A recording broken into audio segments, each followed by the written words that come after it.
Ayoko na.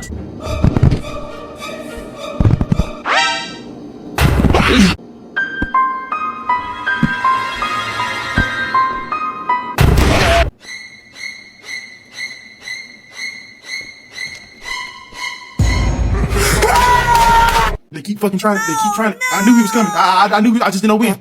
I just didn't know when. I just. Is it time to hide from her yet? What is that? What is that? Oh my! Why is the balloon coming after me? What the hell is this? I got the environment working against me! I'm so sorry! I'm so sorry! Someone call Red Representative!